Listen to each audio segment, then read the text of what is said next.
My parents sued me because I refused to give my kidney to their so-called golden daughter. That was the line printed across the top of the summons I found taped to my apartment door, like some sick announcement that my own family had finally decided what I was worth. I remember standing there barefoot, coffee turning cold in my hand, realizing they truly believed I'd break, that I'd fold the moment they pushed hard enough. But they didn't know who I had become, not really. And what happened next, the part they never imagined, started with one simple truth I uncovered that changed everything. I grew up in a house where every hallway felt like it echoed my sister's name. Serena's trophies lined the shelves, her framed certificates hung in the living room. Her photos were the first thing anyone saw when they stepped inside. Mine were somewhere in a drawer, probably under old bills or holiday cards no one read. Even as a kid, I learned to walk quietly, to take up less space because anything louder than a whisper risked being compared to her brilliance. Dad used to say Serena was born shining. He never said what I was born as, just that I should try harder. Mom wasn't much better. She had this way of sighing when I entered a room like I had interrupted a show she was watching. If she hugged Serena, it was with both arms. With me, it was a distracted pat on the shoulder. There was a moment when I was 14 that never left me.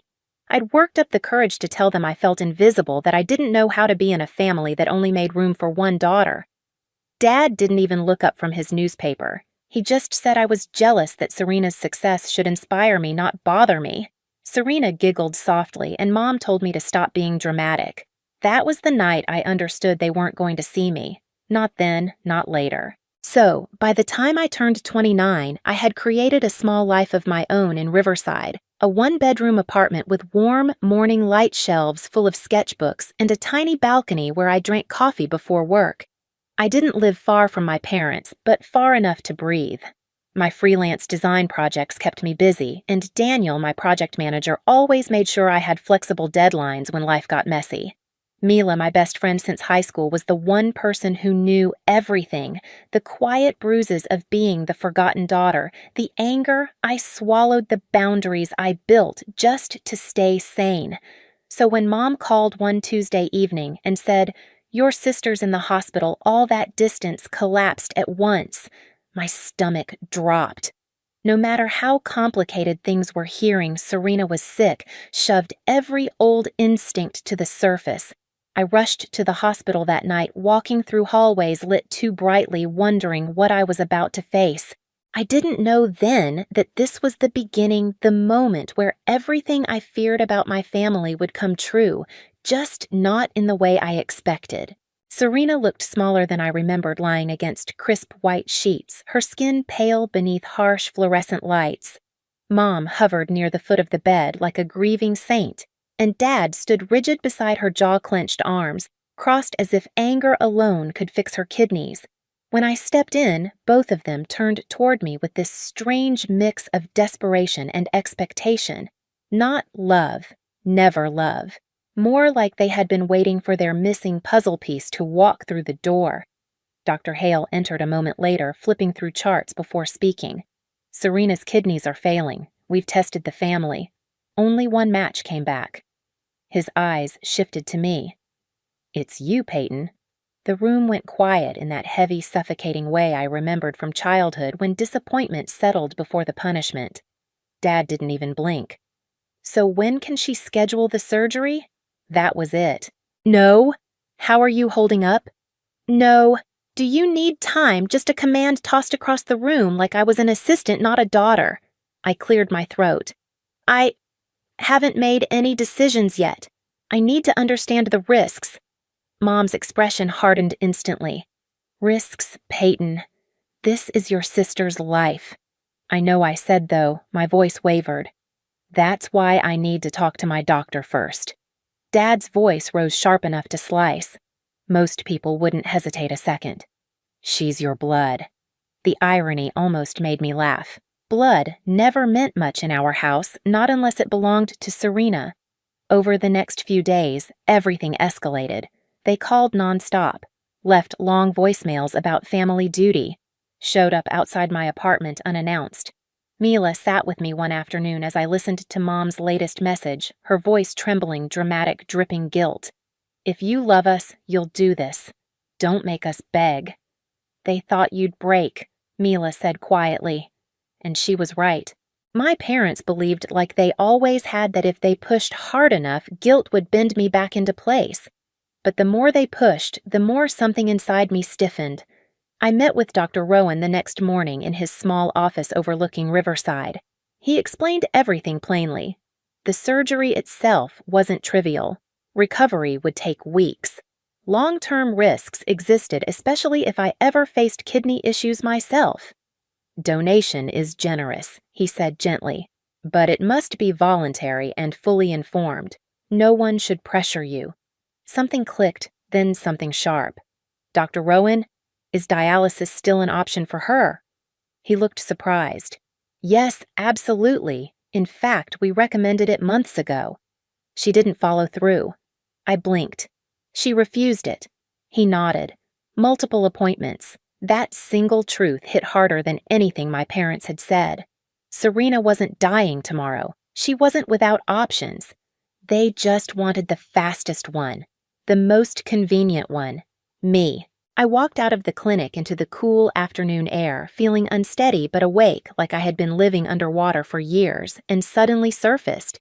And as my phone buzzed again, Dad's name lighting up the screen, I realized a turning point had arrived. Whether I answered or not, nothing would ever be the same. I didn't answer Dad's call. Not that day, not the next. Every missed call felt like a weight, but every time I let it ring, something inside me straightened like a spine, finally learning it didn't have to bow. Still, the silence didn't last long. 2 mornings later, there was a knock on my apartment door, firm, insistent.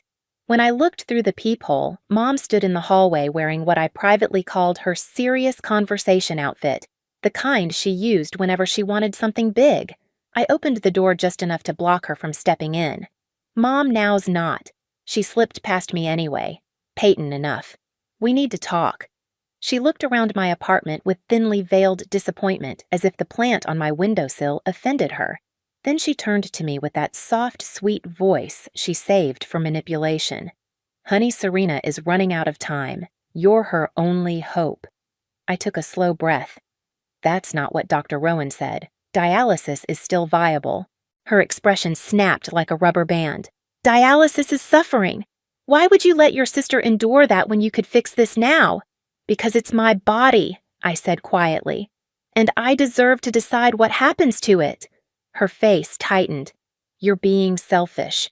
I almost laughed. For 29 years, I'd been anything but. I'd been careful, quiet, accommodating, invisible. If protecting my future meant being selfish, maybe I'd finally found my spine. I'm not donating, I said. Not now. Not without clarity. Not with this pressure. Her eyes went cold. If you walk away from this, don't expect to be part of this family. She stormed out, slamming the door so hard a frame tilted on my wall. I stood there staring at it, the crooked picture of a beach I'd drawn years ago, wondering if there was any version of this conversation where love had been part of the equation. Later that night, I sat on Mila's couch, knees pulled to my chest as she handed me tea. They're treating you like a resource, she said softly, not a daughter. They keep saying I'm her only hope, I whispered. But Serena refused treatment for months. That's on her, not you. I nodded, swallowing hard. I think I know what I have to do. The next morning, I went to the hospital alone. Serena was awake, scrolling on her phone. She looked up, eyes tired but sharp. So, did you come to tell me you'll do it? No, I said. I'm here to tell you I won't. Her jaw tightened. You're letting me die. No, I said. You're choosing not to fight for yourself. For the first time, something flickered in her expression. Fear, maybe. Or the realization that I wasn't bending. That was the moment I walked away. Out of her room, out of their expectations, out of the role they'd carved for me. I didn't know what came next. But I knew this. I wasn't breaking. The summons arrived 3 days after I walked out of Serena's hospital room. It was slipped under my apartment door sometime before sunrise, the corner catching on the rug. I almost stepped on it. At first, I thought it was a delivery notice or a flyer, but then I saw the county seal the bold type my full name printed coldly across the top. My parents were suing me for emotional distress and reckless endangerment because I refused the surgery. I sat on the floor, legs numb, the world narrowing to the sound of my own breathing. There had always been a line between us, thin, frayed, but this was scissors cutting straight through whatever thread was left. Mila came over within minutes. She crouched beside me, skimming the document. "They're out of their minds," she whispered. "Completely gone." "They think I'll cave," I said, voice flat. "This is another tactic. Another push." "So, what are you going to do?" I exhaled slowly. "I'm going to fight." The next day, I met with Harper, a sharply observant attorney whose office overlooked a quiet street in Riverside. She read the complaint with one eyebrow arched, tapping her pen rhythmically. "They don't have a case," she said, "but they're counting on the pressure. They're counting on breaking you." She didn't know how eerily accurate that was. "We'll counter it, but you need to prepare. Court is slow, tiring, exposing. And your family seems to enjoy spectacle." She wasn't wrong. News spread faster than I ever imagined. Someone leaked parts of the lawsuit, maybe a neighbor, maybe a distant cousin who couldn't resist gossip. Headline after headline twisted the story: selfish daughter, dying sister, broken family.